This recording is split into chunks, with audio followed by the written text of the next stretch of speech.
Good morning, Willard Wildcats. Happy Monday, April 26th.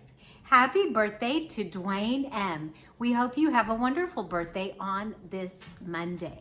Wildcats, don't forget you can join the IB Green team at 10:30 with Mrs. Grabus using meet code IB Green.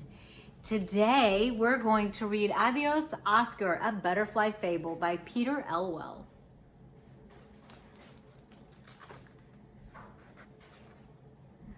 There was a house. In the window of this house, there was a flower in a pot. On a leaf of this flower, there was a little caterpillar. And if you'd asked this little caterpillar its name, he would have said, "My name is Oscar."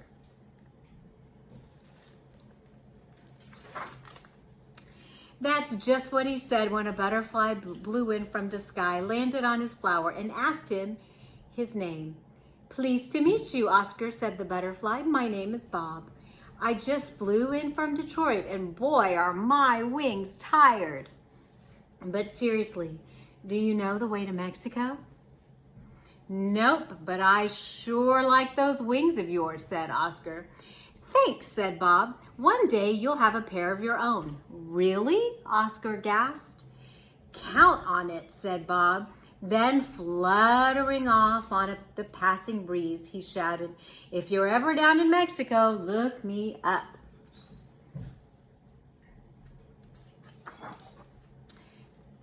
Oscar crawled so fast he could tell his caterpillar friends all about the wings he was going to grow and how he was going to fly far away, just like Bob the butterfly. "No one listens to butterflies," Squirmy answered. "They just make stuff up. Besides, with big crazy wings, anyone with big crazy wings has to be nuts. And anyone who believes in them is nuttier," Nibbles laughed. "Look at us," sang the three caterpillars. "We're Oscar the amazing flying nut." "You're starting to bug me," Oscar growled. "That's because we're bugs," they laughed. "That's what we do." Then they saw Ladybug, and off they went to prove their point by bugging her about the spots on her back.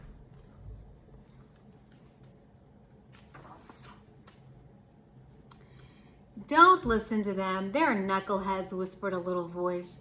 It was Edna the bookworm, peeping shyly from behind Oscar's flower pot. "But they might be right," said Oscar. "And they might be wrong," Edna suggested. "Want to find out?" Looking for this way and then that way, she silently motioned for Oscar to follow her. They crawled off of the windowsill, then up the bookcase until they came to an old book made of shiny brown leather and decorated with gold. "Can't judge a book by its cover," Edna said, opening a small door at the bottom of the book.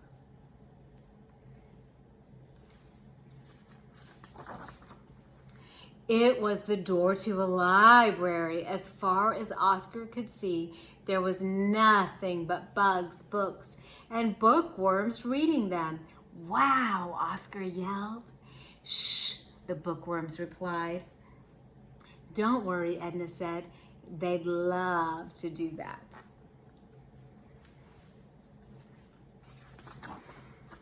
Oscar and Edna found all kinds of books that said the caterpillars do grow wings and turn into butterflies, and that the butterflies who look like Bob do fly all the way to Mexico. None of these books said Bob was nuts. They said he was right. Oscar also studied maps. Mexico was thousands of miles away, which was quite far for someone whose whole world had been a flower pot. It was a little scary, but more than Oscar found out about all the different places he'd seen and all the different bugs he'd meet, the more he wanted to go there. Oscar also found out that they speak Spanish in Mexico, so he figured he'd like to do that too. He learned to say hello, hola. He learned to say goodbye, adios.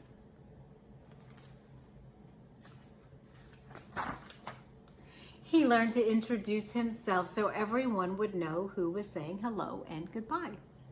"Hola, mi nombre es Oscar." "But will they know me when I'm a butterfly?" Oscar asked. Sure, said Edna. No matter what you are, you'll always be Oscar. Too soon, the time for Oscar to take that long caterpillar nap they'd read about. He'd sleep, and when he woke up, he'd have wings. Before you go, let's learn one more thing, said Edna, and they learned how to say goodnight. Buenos noches. Oscar went to sleep and dreamed of distant blue mountains and of all the new friends he'd meet up as he rode the wind out of Cleveland and all the way to Mexico.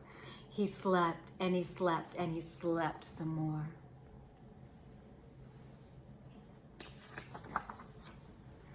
Then one day Oscar woke up. He yawned and wiggled out of his cocoon. He felt something else wiggle on his back. Wings! He had wings! But something wasn't right. He also had an appetite, a big one. And why was he craving socks? Hey, Oscar!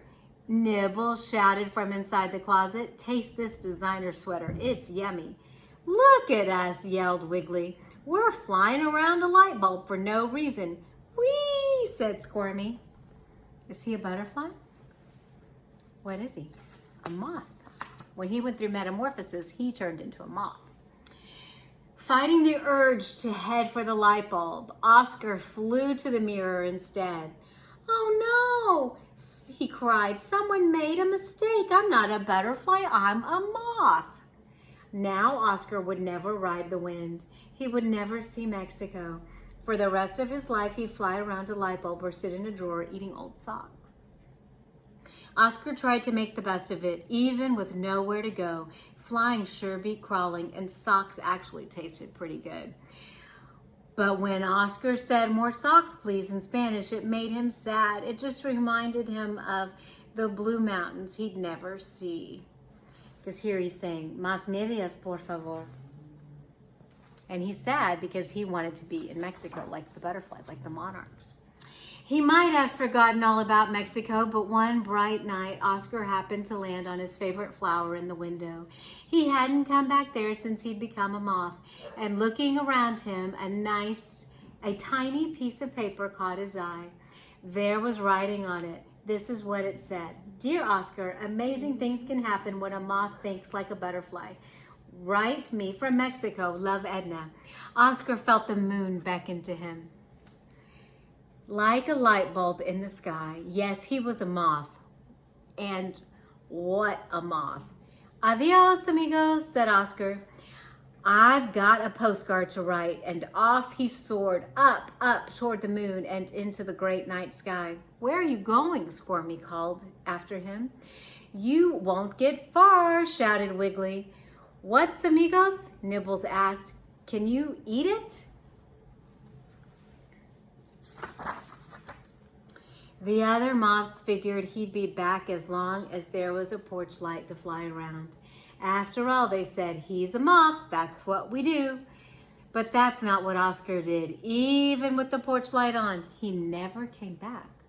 However, what do you think's gonna happen? There are blue mountains in Mexico. High in these mountains, there's a green field that's alive with countless butterflies.